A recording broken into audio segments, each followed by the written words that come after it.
Now, the unthinkable prospect of armed conflict between China and the US might have moved a step closer to terrifying reality. Beijing insists the island of Taiwan belongs to China.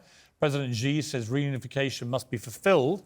Well, today, President Biden pledged for the first time that the United States will intervene militarily if China does attack Taiwan. We're joining me to discuss this is former British Army Commander Colonel Richard Kemp, CBE, and retired US Army Major John Spencer. Welcome to both of you. Major Spencer, whatever the White House tried to say after these words from President Biden, I can't recall an American president being that specific in saying that the United States would engage militarily should China try to invade Taiwan. Yeah, absolutely. I can't either. I don't like they keep walking back a statement. It's a bold statement. It's a statement after what we've seen Russia do in Ukraine. We're going to defend democracy. It's a clear statement. I mean, let's watch the statement. This is what Biden said today. You didn't want to get involved in the Ukraine conflict militarily for obvious reasons. Are you willing to get involved militarily to defend Taiwan if it comes to that? Yes. You are? That's the commitment we made.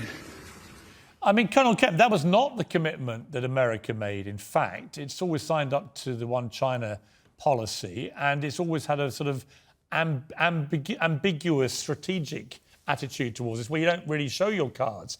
For the president to come out like he did, whilst he's over in Japan, and be quite so explicit, has obviously got everybody going out there. How seriously should we be taking it, do you think?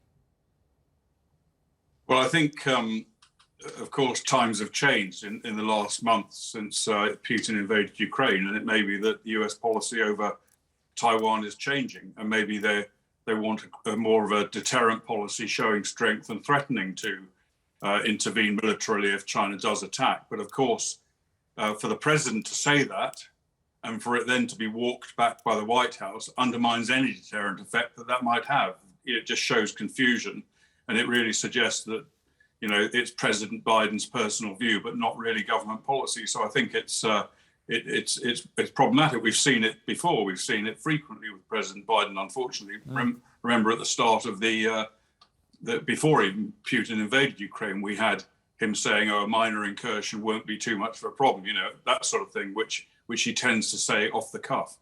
Right, and Major Spencer, my other issue, other than the constant walkbacks, and then you get the walkbacks to the walkbacks from the White House, but the other problem with this situation is I'm not really sure what the moral distinction is between Vladimir Putin invading Ukraine and China invading Taiwan. Neither of the invaded countries are in NATO. So why would America's response be different, as President Biden appears to be suggesting, that they would get involved militarily with Taiwan, but they wouldn't get involved militarily in Ukraine? I mean, like the Colonel said, I mean, the world has changed. Russia's trying to upset the international rules-based order, right? That just because you have a nuclear weapon and you're a big country, you don't get to aggressively just overtake countries and kill tens of thousands of people, which, to be clear, would be what exactly happens if China invaded Taipei or Taiwan. In general, it would be the humanitarian damage would be immediate, days. I think he's saying clearly that we're going to adhere to the rules-based international order, that you don't just take over democracies or other countries because you feel like it. Colonel Kemp, with relation to Ukraine, there's a growing feeling as Putin continues to just barrel his way across the country that the only way this can feasibly end is in some kind of settlement which involves Ukraine giving up territory. Is that your assessment? Not necessarily. I think that's probably what's going to happen, but I don't think it's the only thing that could happen. And I do believe that, it would be possible for a different outcome to occur if the West continued to provide Ukraine with weapons, with intelligence, with funding.